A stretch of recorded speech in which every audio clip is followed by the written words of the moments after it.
Bien, una vez más les saludo en el amor del Señor. Mi nombre es Abraham Cutipa y soy pastor de la Iglesia Bautista Reformada Gracia Soberana aquí en la ciudad de Tacna, Perú. Le agradezco también la amistad y la hermandad que me ha concedido, ¿no?, el pastor Herbert, y la invitación de poder estar aquí delante de ustedes un domingo en el Día del Señor. Creo que ninguno de nosotros ha podido tener esto en un futuro que se aproximaba, y menos poder predicar frente a un dispositivo. Pero creo que el Señor está obrando, hermanos.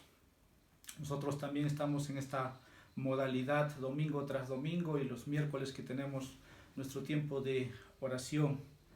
Creo que ahora más que nunca necesitamos depender del Señor. Entonces en esta mañana quisiera que me podrían acompañar en el libro de Juan, capítulo 1, versículo 1 y versículo 14. Voy a estar en estos dos versículos. Como siempre hago en mi iglesia, voy a dar lectura, luego orar para que Dios pueda traernos su palabra en esta mañana. Evangelio de Juan, capítulo 1, versículos 1 y 14. Dice la palabra del Señor: en el principio existía el Verbo, y el Verbo estaba con Dios, y el Verbo era Dios. Versículo 14. Y el Verbo se hizo carne y habitó entre nosotros, y vimos su gloria, gloria como del unigénito del Padre, lleno de gracia y de verdad. Vamos a ir en oración. Amado Padre, te damos gracias porque nos permites llegar en este día en tu presencia. Oh Señor, extrañamos nuestros edificios donde nos congregamos para poder tener comunión los unos con los otros y servirnos los unos a los otros. Y sé que es también la realidad de mis hermanos allá en Colombia. Padre, permítenos en esta mañana entrar en tu palabra y pedir el auxilio de tu Santo Espíritu para que ella pueda obrar en cada mente, en cada corazón. Siempre pedirte, oh Dios, que tú puedas sellar, circuncidar cada verdad en nuestras mentes, en nuestros corazones, donde el enemigo no pueda quitar lo sembrado. Usa, Padre, a tu instrumento, y también, oh Dios, tu iglesia pueda recibir tu palabra en este día. Consuela sus corazones, fortalece, oh Dios, al débil, cumple todo propósito por el cual fue escrito. Como también, oh Dios, pedirte por aquellos que en esta mañana no te puedan conocer y aún, oh Señor, han permanecido en oposición, en enemistad contra ti. Hoy, oh Dios, tu Espíritu pueda abrir los ojos, pueda convencerlo de pecado, de justicia y juicio, y pueda venir a vida, a la vida que tú ofreces en tu Hijo amado, esa vida de lo alto, esa vida eterna que prometes a todos los que creen y se arrepienten. En Cristo Jesús te pedimos esto. Amén. Quiero titular este mensaje de la siguiente manera: el Verbo eterno hecho carne. Estaba pensando qué texto tomar o qué parte de las Escrituras cuando me llegó la invitación de poder compartir con ustedes, y he estado estos 2 meses planificando una serie para mi iglesia local. Todavía no le he hecho conocimiento, pero es el Evangelio de Juan. Entonces he estado en este capítulo nada más todos estos 2 meses, y de ahí estoy tomando para poder compartir con ustedes. Y quisiera empezar con unas aclaraciones y preguntas. En la vida, hermanos, amigos, hay preguntas importantes que pueden definir tu vida. Preguntas cruciales que vemos en las Escrituras y en realidad tienen que responderse. Y voy a empezar a citar una de las preguntas más importantes que Jesús hizo a sus discípulos y también a la multitud. Y una de las preguntas que Jesús hizo está en Mateo capítulo 16, versículo 15. Ahí la pregunta es de la siguiente manera. Cristo preguntó primero a la multitud: ¿quiénes decís que es Él? pero cuando hace una pregunta particular, de manera singular para ellos, es a sus discípulos. Y la pregunta es la siguiente: ¿quién decís que soy yo?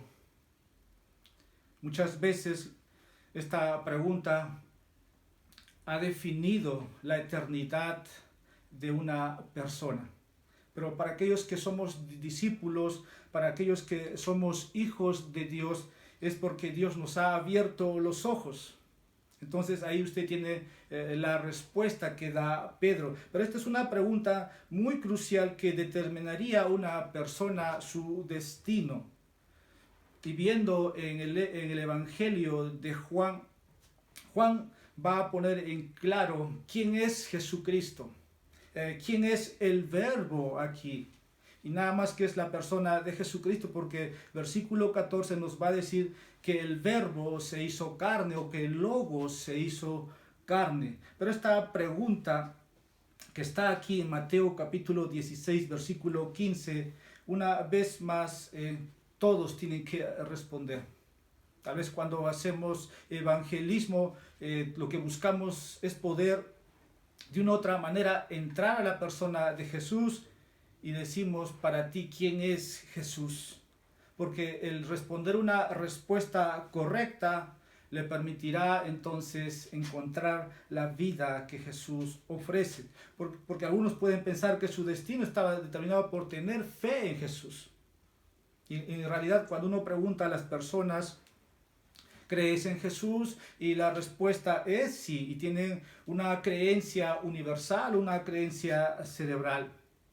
Y creo que sí, hermanos, depositan su fe en Jesús, pero no es una fe que es tal como está escrito en las Escrituras. Por ejemplo, los testigos, los mormones, hablando de ellos, hablando de los testigos de Jehová, creen en una manera en la persona de Jesús, pero no es la fe o no es la creencia que la Biblia determina. Entonces esa pregunta va a afectar la eternidad de aquellos que escuchen, de aquellos que respondan. Ahora, Dios nos abre los ojos y nosotros podemos confesar como Pedro, ¿no? Es en ese capítulo. Pero ahora, cuando confesamos que Jesús es el verbo y que se hizo carne y habitó entre nosotros, eso nos lleva a un conocimiento especial, a un conocimiento superior que podemos tener sobre los demás, y no es por mérito, solamente es por su gracia, porque en la última parte del versículo 14 va a decir de gracia y de verdad. Entonces no hay jactancia cuando Dios nos abre los ojos, pero el conocimiento especial que recibimos, o la revelación especial que recibimos de Jesús, también va a determinar nuestra vida. Va a determinar cómo usted es en su familia, cómo trata a la esposa, cómo trata a los hijos y viceversa, a los jóvenes en su proyección de estudiar, cómo se administra las finanzas, porque al final Jesús es el Señor de tu vida, Jesús es el Señor del universo, y cada aspecto de nuestras vidas gira alrededor de ese conocimiento que uno ha recibido. Juan se presenta aquí como el testigo. Juan el Bautista, versículo 7, como testigo para testificar. Pero Juan también, el mismo evangelista, dice en su carta: todo lo que hemos visto y oído, eso testificamos. Y eso proclamamos, para que tengan comunión con el Padre, para que tengan comunión con el Hijo. Ahora, si Jesús entonces es el que habitó entre nosotros, como dice Juan, y usted responde de manera correcta, como Mateo lo pone, entonces nosotros tenemos algo que testificar y mucho que decir.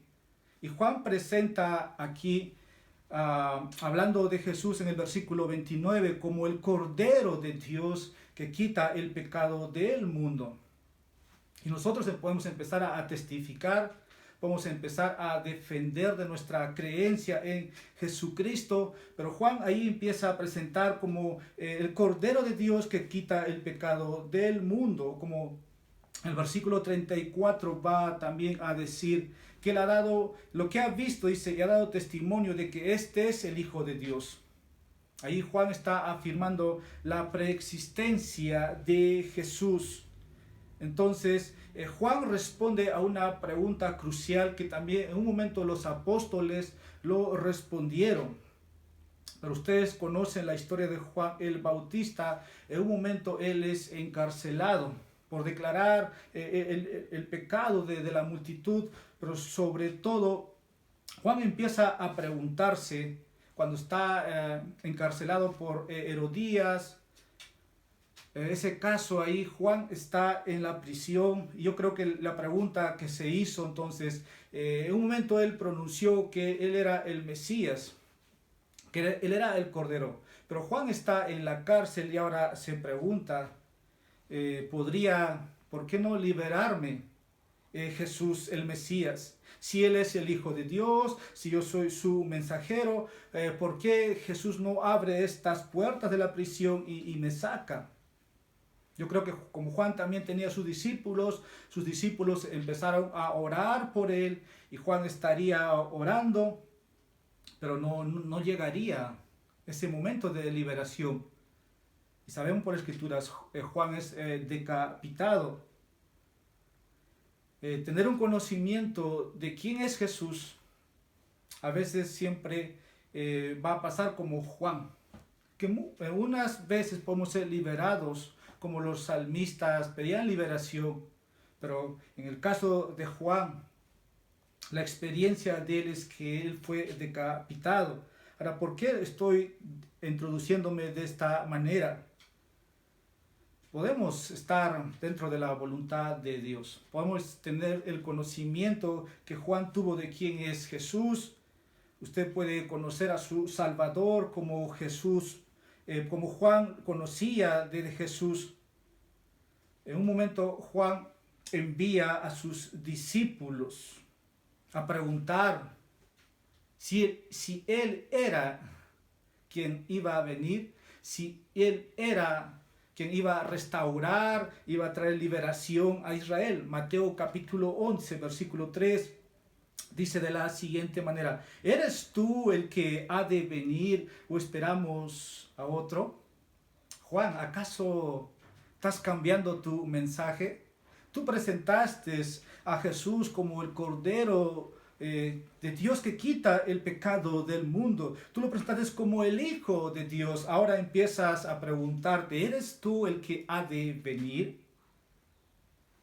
A veces las circunstancias, hermanos, las circunstancias difíciles ha llevado a muchos cristianos, nos ha llevado a veces a dudar de Jesús, aunque sabemos la respuesta, sabemos que estamos en Él, pero ¿será Jesús verdaderamente quien dijo ser? No sé si tú has estado en esa condición, pero Jesús empezó a responder a Juan de la siguiente manera.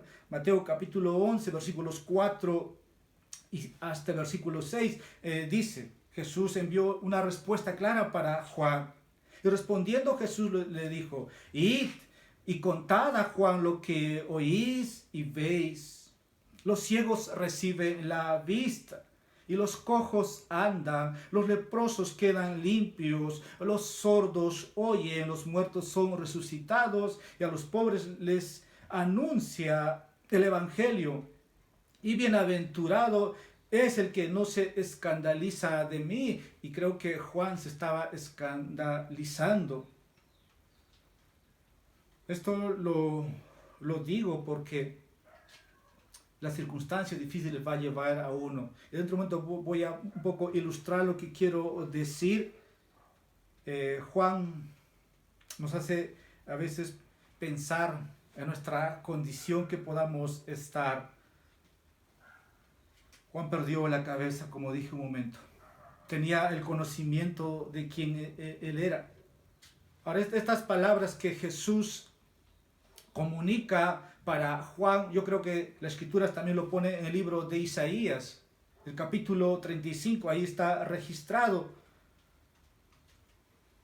Y cuando está en prisión, Juan, titubeó en esa circunstancia de quién era Jesús. Este 2020, el mundo entero está viviendo una situación, una circunstancia muy difícil. Hablo de que familias han perdido a sus familiares. Usted ha perdido a sus seres queridos. Aquí también ha pasado. Pero surgen preguntas. ¿Por qué un Dios de amor permitiría tanto sufrimiento en este mundo? Sean ancianos. ¿Acaso Dios no ama a los ancianos? Sean niños, sean jóvenes. ¿Por qué un Dios poderoso permite que las personas puedan pasar por esto? O por ahí, ¿por qué? Si Dios tiene el poder, ¿por qué no detiene esta pandemia? Mismo Juan estaba en la prisión, empezó a titubear. Como dije, tú y yo podemos tener este conocimiento y podamos estar en esa circunstancia. En una ocasión, Jesús enseñó a sus discípulos en el capítulo 6, versículos 53 y 54, algunas cosas muy difíciles, porque los discípulos muchas veces se escandalizaban de lo que Jesús decía y la multitud ni qué pensar. Pero voy a dar lectura a lo que dice. Entonces Jesús les dijo: en verdad os digo, si no comáis la carne del Hijo del Hombre y bebéis su sangre, no tenéis vida en vosotros. El que come mi carne y bebe mi sangre tiene vida eterna, y yo le resucitaré en el día final. Muchos de sus discípulos tropezaron con estas palabras, pero Jesús fue directo. Como Juan va a presentar aquí, sin ninguna introducción, sin ir a una genealogía de quién es Jesús. Simplemente dice: en el principio, solamente va a ir directo. Y Jesús es así. Pero en el mismo capítulo, versículos 61 al 67, Jesús más bien les pregunta. Dice: sabiendo en su interior que sus discípulos murmuraban, por esto les dijo: ¿esto os escandaliza? Pues que si vierais al Hijo del Hombre ascender donde estaba. El Espíritu es el que da vida, la carne para nada aprovecha. Las palabras que yo os he hablado son espíritu y son vida. Pero hay algunos de vosotros que no creéis, porque Jesús sabía desde el principio quiénes eran los que no creerían y quién era el que lo iba a traicionar. Versículo 65. Y decía: por esto os he dicho que nadie puede venir a mí si no le ha concedido el Padre. Como resultado, dice versículo 66, muchos de sus discípulos se apartaron y ya no andaban con él. Ahora Jesús fue directo, esa es la palabra. Y versículo 67 Jesús dijo a los 12: ¿acaso queréis vosotros iros también? En plena aflicción, o cuando la palabra de Dios, hermano, amigo, te toma y te dice, solamente hay dos opciones. Sigue viviendo como sigas viviendo o me vas a escuchar, dice. ¿Acaso esto, como dijo Jesús, escandaliza? No sé si has estado tú allí. Probablemente cada domingo nos exponemos a nuestros ministros. Y creo que en su iglesia en estos meses o este mes han pasado muchos hombres. Incluso por eso pensaba que puedo traer, porque sé que hermanos, pastores mayores que yo, años en el ministerio, han traído la palabra de Dios. Pero solamente hay una respuesta a la predicación que debe darse. Y la voz de Jesús es así. Sigue diciéndonos de manera directa. Puede ser muy difícil. Cuando Jesús lo dijo a los discípulos, ¿no? En Lucas capítulo 9, versículo 23, tomad la cruz, niéguense a sí mismo. Pero vamos a ver la respuesta de Pedro. Juan capítulo 6, versículos 68 al 69. Simón Pedro le dijo: Señor, ¿a quién iremos? Tú tienes palabras de vida eterna y nosotros hemos creído y conocido que tú eres el Santo de Dios. Entonces, si Jesús es el Hijo de Dios, si Jesús es el Santo de Dios, hermano, amigo, pase lo que pase, la circunstancia donde estemos, con pandemia, sin pandemia, con salud, sin salud, con dinero, sin dinero, tenemos que seguirlo porque solamente Él tiene palabras de vida eterna. Juan estuvo en una encrucijada cuando se dice estas palabras de Jesús. Puede ser que no te guste, porque algunos se apartaron de seguir a Jesús. Y todo esto lo digo para presentar nuestro texto en esta mañana, porque Juan comienza su evangelio sin ninguna introducción, como un momento atrás dije, y no se molesta, porque tienes a los evangelistas, Mateo presentando a un destinatario diferente, y Juan también tiene un destinatario diferente, pero todo se centra en el Dios Hijo. No tanto ir a una genealogía de Adán hasta Cristo, de Abraham hasta Cristo, sino que Juan directamente, así como Jesús decía las cosas directamente, Juan hace lo mismo. No hay saludos, por si acaso. Simplemente él te golpea con una pregunta o con una respuesta a una pregunta crucial, y creo que está en el versículo 1. Que está ahí, en el principio dice, existía el verbo. Y el verbo estaba con Dios y el verbo era Dios. Ahora, tal vez muchos pueden preguntar o postular, pero está puesto de manera directa la respuesta. En los versículos 2 hasta el versículo 13, Juan expone de Jesús como también como un agente que estuvo en la creación. Dentro de un momento vamos a ver, pero hay una pregunta crucial que vamos a hacer en esta mañana. Es la siguiente, tal vez puede ser un segundo título. ¿Quién es Jesucristo? ¿Quién es Jesucristo? Y aquí se expone como uno de los misterios más grandes que nosotros con mentes finitas no podemos comprender. El versículo 14 no nos deja solamente en una lectura superficial. Es que como el verbo, el logos o la palabra se hizo carne y habitó entre nosotros. ¿Cómo es que una deidad que habitaba en la eternidad, en armonía, en comunión con la Trinidad, tiene que venir a este mundo? Y ahí la pregunta, ¿quién es Jesucristo? Juan tuvo muy claro en sus inicios, en sus momentos finales titubeó, pero entendió que eran las profecías. Y tú y yo, hermano, amigo, necesitamos estar tan cimentados que cuando llegue el momento de la prueba, sea eso nuestro sostén. Que verdaderamente conocemos a Jesucristo tal como está en las Escrituras, aunque nuestras mentes son finitas, no lo pueden comprender,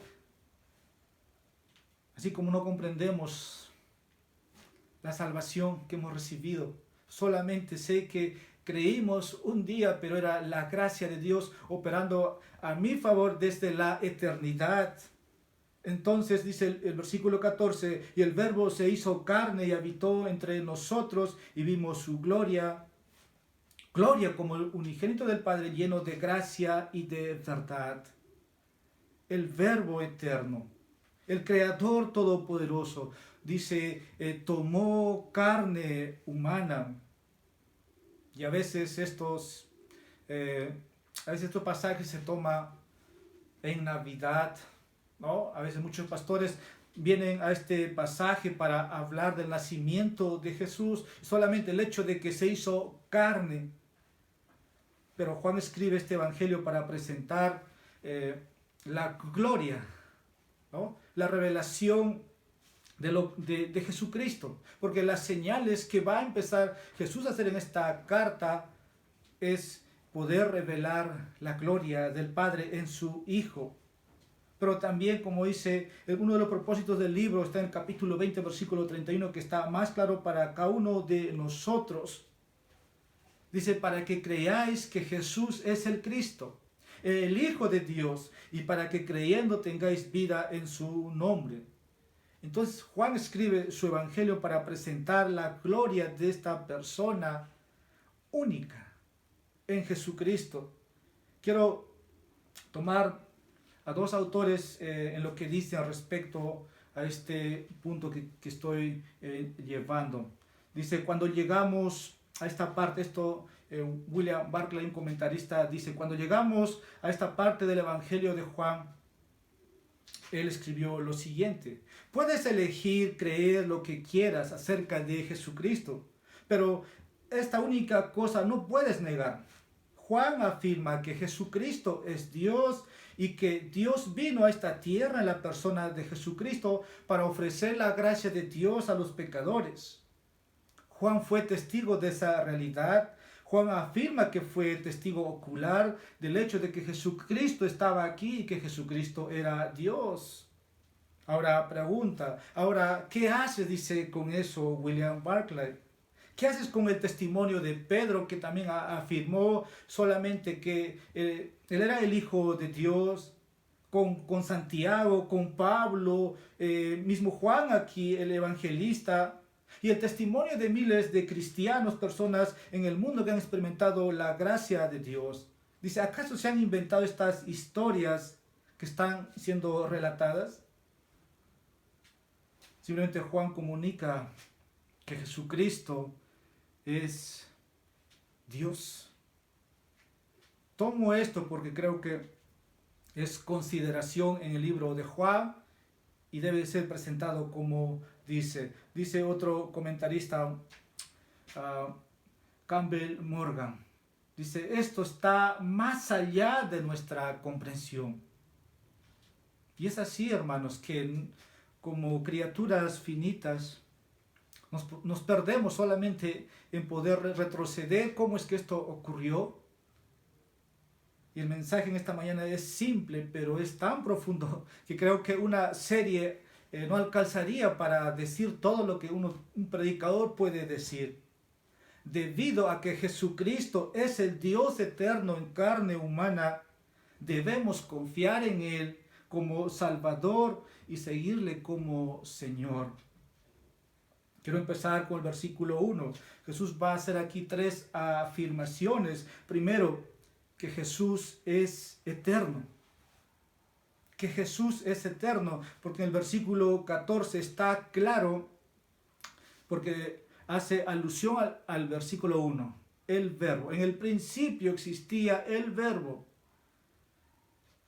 Tal vez suene un poco trillado, no sé si es que alguien tomó, o un pastor antes que yo, o su pastor, pero espero no sonar trillado, solamente presentar a Jesús como aquí quien es eterno. Y dice, versículo 14, el verbo se hizo carne.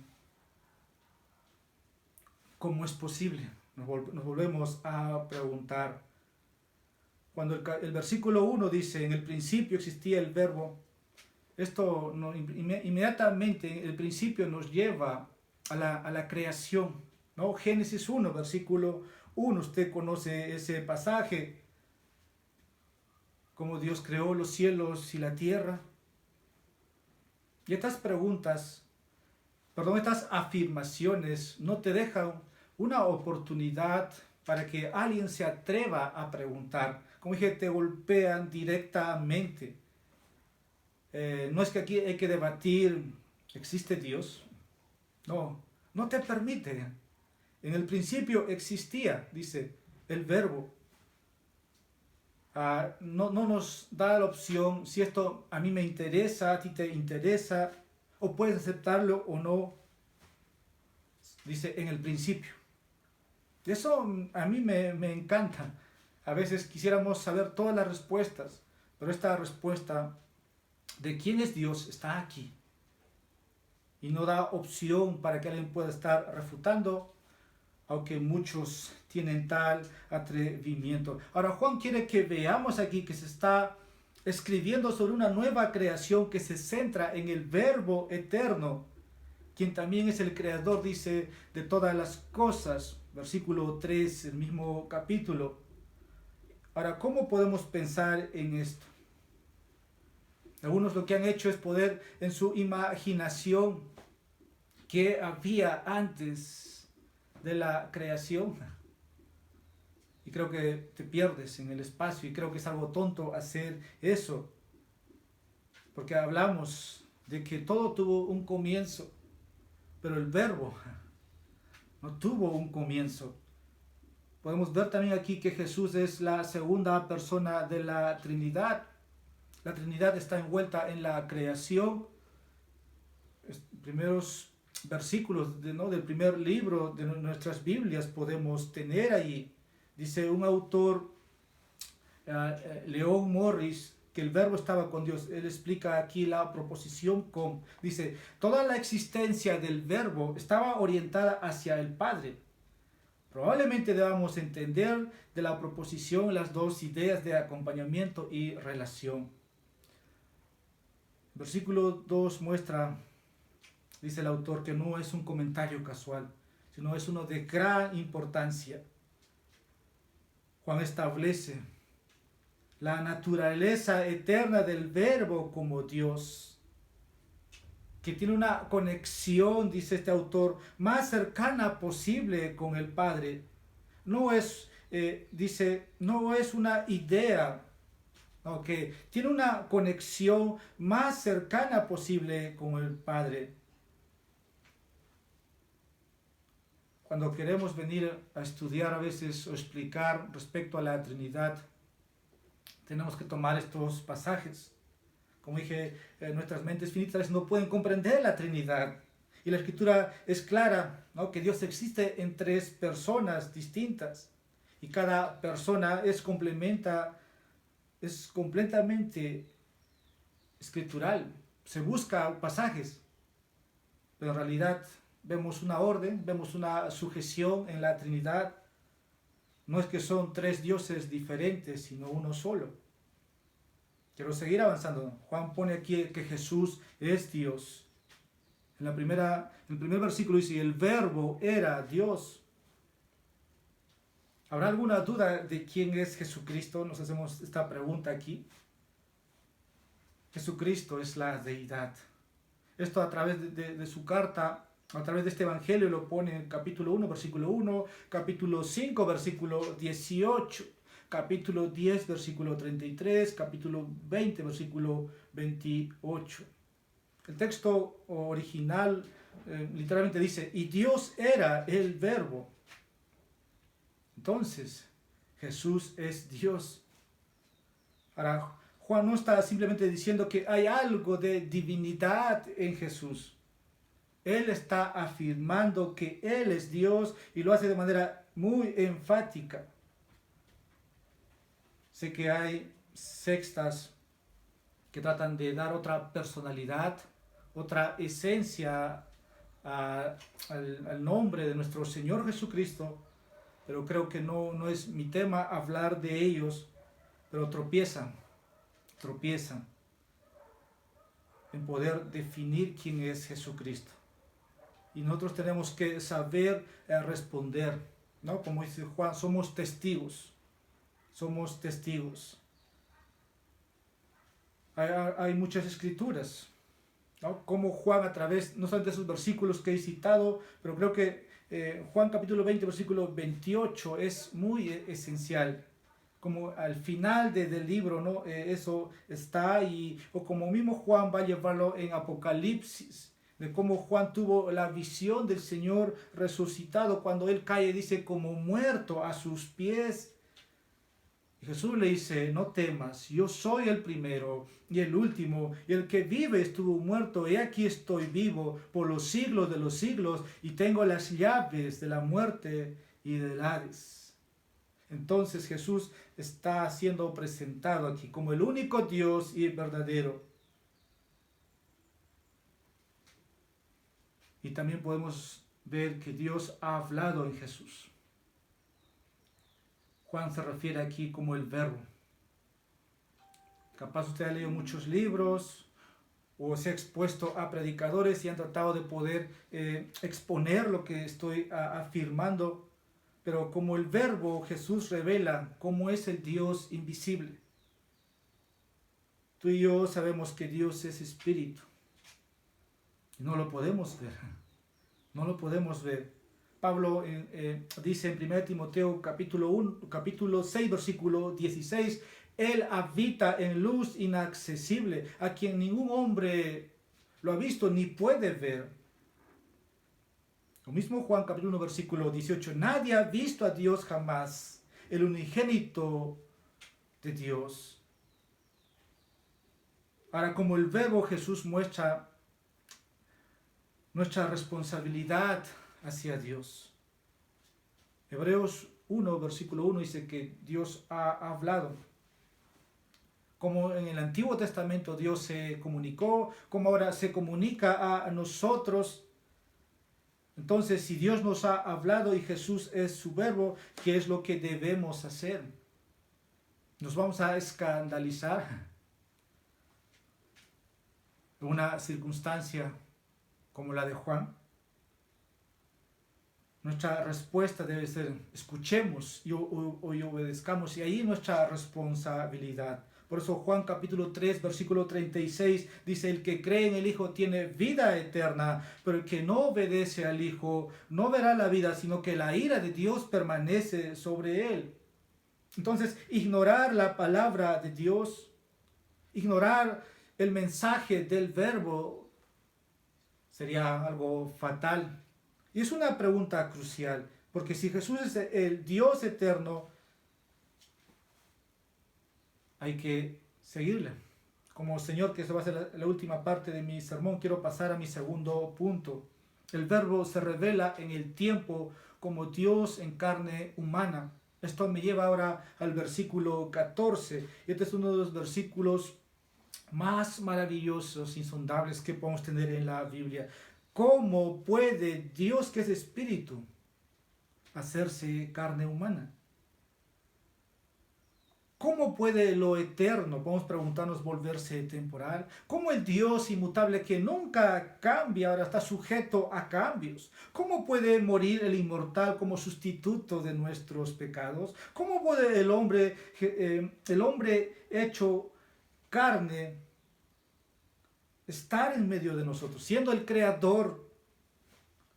Es incomprensible muchas de las afirmaciones y preguntas que podamos hacer. Pero Lucas nos dice en el capítulo 1, versículo 35, el Espíritu Santo vendrá sobre ti y el poder del Altísimo te cubrirá con su sombra, y por eso el santo niño será llamado Hijo de Dios. Y aquí en el versículo 14 hay 4 declaraciones que hace. Y empieza diciendo que el verbo se hizo carne y habitó entre nosotros. Agustín dijo, o San Agustín para algunos, que pasó años estudiando filosofía platónica y que había leído todo sobre la palabra o el verbo y la creación, pero dijo, nunca leyó nada parecido a lo que dice este versículo. La gente anda buscando una divinidad, y creo que todas las religiones convergen en eso, ¿no? De que busca un camino al cielo. Pero si quisiéramos encontrar la respuesta a nuestras interrogantes o el propósito de existencia que pueda tener cada criatura, estaría la respuesta aquí. Solamente hay que ver. Lo primero que llama la atención en este versículo es que Jesucristo, dice, el verbo se hizo carne. No es que se hizo hombre. Ahora, ¿por qué Juan dice esto? Hay otra afirmación donde Pablo también hace lo mismo. 1 Timoteo capítulo 3, versículo 16. Es que Jesús es más que un hombre. No era como Juan el Bautista o Juan el Evangelista. Él era la deidad convirtiéndose en humano. O como Mateo lo pone, Emmanuel, Dios con nosotros. Y este versículo también nos lleva una vez más al versículo 1. Por eso tomé las dos citas, que la palabra eterno, el Logos, es Dios. Este verbo es eterno. El verbo se convirtió. Como dije, nuestras mentes son finitas. Pensar por un momento en la existencia de todo un universo, de cómo aparece y tiene que nacer en el mundo que Él ha creado. ¿Desde dónde sale? Jesucristo nació. No es que era 50%, como algunos pueden decir, o 99% hombre. Sabemos que Él fue Dios, también al mismo tiempo fue hombre. Por eso el verbo se hizo carne. Y para que tú y yo podamos tener una revelación completa ahora. Por eso es importante esa pregunta. Dije, ¿quién es Jesucristo? Y aquí Juan usa la palabra carne. Y creo que hablando de la audiencia o para quién estaba dirigido Juan, creo que nos puede decir un poco, ¿no? Juan tiene una audiencia más universal que los demás evangelistas, pero creo que también en la historia nos dice para contrarrestar a un grupo que eran conocidos, que enseñaban una falsa enseñanza, que eran los docetistas, quienes negaban la verdadera humanidad de Jesús, al afirmar que Jesús era imposible que pueda ser humano o que pudiera ser divino. O como estas dos divinidades, como estos dos, lo humano con lo divino pueden juntarse, o como una naturaleza pecaminosa con una deidad pudieran vincularse. Ahora, la Biblia nos enseña, aunque Jesús no comparte nuestra naturaleza pecaminosa, pero es completamente humano, cosa que ellos tropezaron, y creo que por eso también Juan lo pone aquí, que se hizo carne. Jesucristo entonces se convirtió en un verdadero ser humano, de carne y hueso. Ahora, si Dios se hizo carne, tuvo que tener un propósito. ¿Y cómo es que nosotros podemos llegar a comprender todo esto? La respuesta está en Juan capítulo 10, versículo 10. Quiero que podamos dar lectura. ¿Cuál es el propósito de que el verbo se hiciera carne? Juan capítulo 10, versículo 10. Dice, el ladrón solo viene para robar y matar y destruir. Yo he venido para que tengan vida y para que la tengan en abundancia. Entonces el propósito de la encarnación de Jesús es esta, para que tú y yo tengamos vida como pecadores, porque no lo tenemos. Existimos, pero no tenemos la vida de lo alto que Juan va a explicar a Nicodemo en el capítulo 3, la vida de Dios. Pero también tenemos que saber, Dios siempre habitó en la eternidad, pero nosotros, cuando encontramos esta vida en Jesús, es para que podamos participar también. Dice, habitó entre nosotros. Juan, volviendo al versículo 14. Creo que esta imagen o esta declaración nos lleva al Antiguo Testamento del tabernáculo. Y literalmente quiere decir tabernáculo entre nosotros. Esta es una imagen terrenal de la morada de Dios entre los hombres. Como dije, describirlo un poco me llevaría el tiempo, pero el concepto creo que está ahí, porque también aquí la audiencia no solamente es universal, sino es el judío tenía familiaridad con todo lo que Juan está diciendo, pero ahí los judíos podían escuchar la palabra de Dios, podían ofrecer sacrificios, podrían adorar. Ahora Jesús en su cuerpo humano fue Dios, levantando su tienda entre los hombres por un periodo de tiempo. Y eso es precisamente lo que Juan tiene en mente aquí con respecto a Jesucristo. Como dice, y habitó entre nosotros. Ya no tenemos que ir en busca de un templo donde Dios va a manifestarse, donde Dios va a comunicarse, hablando en la similitud del tabernáculo o el templo que Salomón construyó. Incluso mismo Salomón dijo, ¿cómo es que Dios puede habitar entre los moradores de la tierra? Que si ni los cielos de los cielos lo pueden contener. Y tienes la respuesta. Salomón no pudo comprenderlo, pero tienes la respuesta aquí que dice, habitó entre nosotros. Al final, como dice Juan, esa es la respuesta. Salomón no lo pudo comprender. Ahora puedes adorar, puedes escucharle. Hablamos de tener una relación personal con Dios, que la vida de Cristo está en ti y vivimos la vida en Cristo. Entonces Jesucristo vino realmente a esta tierra, habitó entre nosotros. No se puede negar. No se puede negar. Dice el texto, ya para ir avanzando, vimos su gloria y vimos su gloria.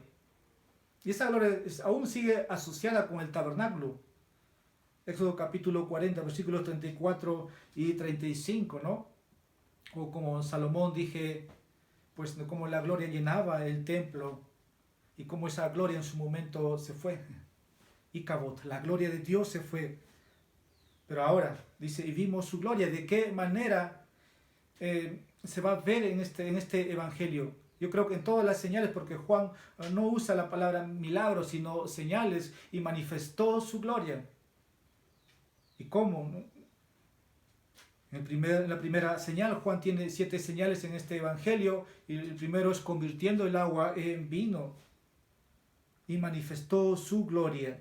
Podemos seguir, ¿no? Esas señales, vamos a encontrar la misma afirmación. Pero hay un sentido más profundo en que la gloria de Dios se manifestó, y es en la cruz.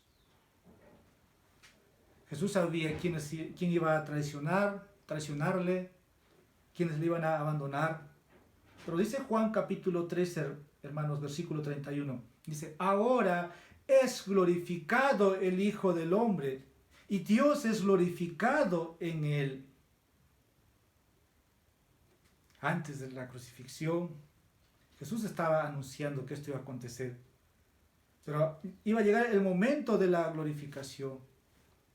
Pase lo que esté pasando alrededor de Cristo. En ese sentido, la gloria de Dios se manifestó en su cúspide, en el clímax, y fue en la cruz. Ahora, cuando Juan miró a Jesucristo, no vio a otro hombre, vio a Dios y vio la gloria de Dios. Dice el texto, seguimos avanzando, gloria como del unigénito del Padre. La gloria de Jesús fue la del unigénito del Padre. Ahora, la palabra unigénito se traduce como único o solo uno en su especie. Y Jesucristo mostró de manera única la gloria de Dios el Padre.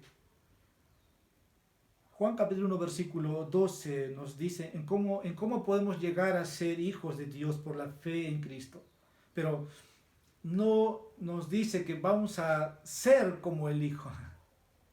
Llegamos a ser sus hijos. Pero es único en su especie, si podemos hablar en nuestro lenguaje, es distintivo. Nadie va a igualar la condición del Hijo de Cristo. Como alguien dijo, es inigualable, incomparable e irrepetible. Esto significa que Jesús mostró su gloria única, que provenía de Dios el Padre. Era un Hijo de Dios, único y distinto.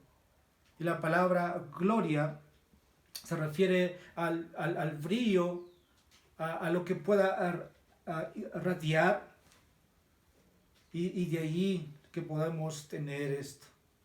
Y vimos su gloria. Muchos quisieran ver, muchos han pedido ver la gloria de Dios. Pero aquí tenemos este relato. Y así Juan está afirmando cómo Jesucristo se presentó. Tal vez nos pueden presentar muchos a un Jesucristo distinto de las Escrituras, pero tú y yo tenemos que venir aquí nomás. Ahora Jesús dice aquí que Jesús estaba lleno de gracia y verdad. Juan lo pone así, la última parte del texto, lleno de gracia y verdad. Las dos palabras me llaman la atención, van juntos, como una moneda, ¿no? Cara y sello. Y Juan pone estos términos porque son esenciales para que tú y yo podamos comprender nuestra salvación. Lo primero que se revela sobre el Verbo hecho carne es la gracia de Dios. Que Dios vino a este mundo y tomó un cuerpo humano para ofrecernos su gracia. Y gracia simplemente nos lleva a recordar que recibimos un favor inmerecido. Porque a aquellos a quienes se les muestra, estos merecen el juicio de Dios. Entonces, ¿se puede ganar la salvación? ¿Se puede obtener de otro medio? La respuesta es no. Los pecadores necesitan la gracia de Dios y eso es lo que anunciamos, ¿no? Nosotros como sus embajadores. Entonces, la única forma de recibir la salvación, primeramente, es reconociendo tu condición, renunciando de lo que afirmas, tal vez para obtener, ¿no?, una salvación. No confiar en ti, sino confiar en la gracia de Dios. Y eso se muestra en la cruz de Cristo. El Verbo eterno se hizo carne. Y la palabra lleno conlleva la idea de no tener espacio para más. Una demostración completa de la gracia de Dios, el Padre, en su Hijo. A esto llamamos un evangelio completo. Y la gracia se encuentra en Jesucristo. Ahora, gracia es una palabra que está en todas las Escrituras. Y Juan es el que también lo usa bastante. Lo usa aquí el versículo 14, versículo 16 al 17. Pero en todo el libro Juan lo usa 24 veces. Y creo que eso no es casualidad, no es coincidencia. Porque si uno pudiera encontrar la vida o la salvación fuera de la gracia de Dios, entonces, ¿de qué estamos hablando? Uno necesita experimentar su gracia. Está en la persona de su Hijo. Ahora, cuando dice verdad, la verdad apunta al carácter de Dios. Él es la verdad absoluta. Y Satanás es lo contrario. Es el padre de mentira. Juan capítulo 8, versículo 44 nos dice de él. Y Jesús dijo en Juan capítulo 14, versículo 6, yo soy el camino, yo soy la verdad y la vida. Nadie viene al Padre si no es por mí. Entonces Jesús encarnó la verdad y vivió de acuerdo con la verdad de Dios. Su plan, su propósito, el ser nuestro sustituto, el que pagaría nuestras penas por nuestros pecados. Entonces, era el propósito de Dios, pero es la verdad. Por eso debemos responder a la verdad que se nos presenta también en esta mañana. Ahora, para experimentar la gracia de Dios, debes estar dispuesto a admitir la verdad sobre ti mismo. ¿Y cuál es eso? Es que en tu naturaleza caída eres un pecador y que mereces el juicio de Dios. Pero la verdad también se te comunica que Jesucristo es un gran Salvador. Y te decimos, nunca experimentarás la gracia de Dios hasta que estés dispuesto a admitir esta verdad. Alguien dijo, Jesucristo es un gran Salvador. Y es así.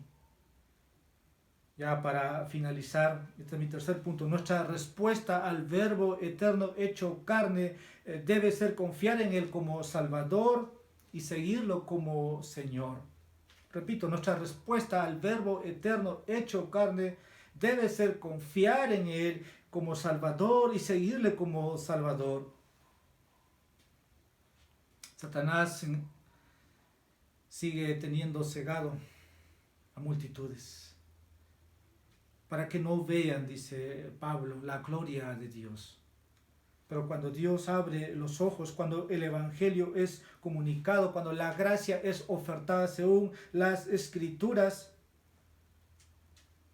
uno puede decir, solo sé que era ciego, pero ahora veo, porque el Verbo eterno se hizo carne. 2 Corintios capítulo 4, versículo 4 nos dice, como el Dios de este siglo ha cegado el entendimiento de los incrédulos, para que no puedan ver el resplandor de la gloria de Dios, que es en Cristo Jesús. Por eso, sé que todo esto está en la soberanía de Dios, pero a menos que Dios abra los ojos, nadie podrá ver al Verbo, al Logos que se hizo carne. Y también quisiera esto añadir,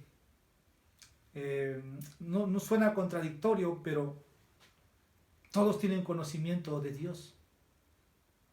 Pero el problema está en la dureza de corazón. Pero Dios entra y abre los ojos totalmente. Porque Dios dijo, dice Pablo en ese capítulo, la luz brillará en las tinieblas. Y si la luz brilla en tus corazones, entonces has visto la gloria de Cristo. En ese momento. Entonces, en esta mañana hemos podido entrar un poco, no en detalle, a responder quién es Jesucristo. El resumen es, Él es el Verbo eterno que tomó carne humana y el Verbo se hizo carne y habitó entre nosotros. Y de cómo se reveló hacia nosotros y cómo su gloria fue manifestado en ese clima que allí en la cruz a favor de pecadores indignos como nosotros para satisfacer la ira de Dios que estaba en contra de nosotros. Y ahora por gracia y recibiendo esa verdad, uno puede confiar en Él como Salvador y seguirle como Señor, sea en la circunstancia que uno esté. Conclusión. ¿Has respondido a esa pregunta crucial? ¿Quién es Jesucristo para ti? En esta mañana Jesús puede preguntarte, ¿quién decís que soy yo? O haciendo la otra pregunta, ¿quién decís la multitud que soy yo? Unos empezaron a decir que era un profeta. Por eso, venir a este evangelio nos ayuda a encontrar esas respuestas. Y tal vez para nuestros amigos, en medio de nosotros que pudiéramos tener, la pregunta sigue siendo lo mismo. ¿Quién es Jesucristo para ti? Eso va a determinar tu eternidad. Nuestro ruego, nuestra súplica es que pídele a Dios que te abra los ojos. Y cuando Dios te haya abierto los ojos, entenderás que el Verbo se hizo carne y habitó entre nosotros. Y confiarás en Él como tu Salvador personal. Si no has confiado, y probablemente estés luchando con esas preguntas cruciales, pero lo último, debes seguirlo como Señor, aunque no te libere de tu situación adversa, porque Dios es más sabio que tú, que mi persona o cualquier otro hombre. Dios sabe que necesitamos eso. A Juan le costó su cabeza, pero sigue siendo Jesucristo el Rey de Gloria. Entonces, estas preguntas cruciales, termino diciendo, determinan la eternidad de un hombre. ¿Quién decís que soy yo? Dice Jesús. quisiera terminar orando. Oh Dios eterno, te has revelado hacia nosotros. Has sido compasivo, bondadoso. Muchas veces, oh Dios, en nuestro pasado, en el presente, te hemos hecho beber el trago amargo por nuestra naturaleza y por nuestra pecaminosidad. Señor, en esta mañana nos has hablado de tu identidad, de quién eres tú, qué es lo que verdaderamente quieres que tus hijos conozcan para que puedan oír voluntariamente, al final, someterse a esa pregunta. ¿Quién decís que soy yo? Padre, siga abriendo los ojos de aquellos que lo tienen cerrado. Pero de aquellos que te conocemos, oh Padre, que estemos preparados cuando alguien nos tenga que preguntar, pero el conocer la respuesta sea el soporte, el sostén para la aflicción, para la prueba, para las decisiones de la vida. Porque tú eres el gran Salvador revelado hacia nosotros y el Señor que pide sujeción a su voz. En Jesucristo te pedimos todo esto. Amén. Dios los bendiga, queridos hermanos, y gracias por permitirme compartir su palabra con ustedes.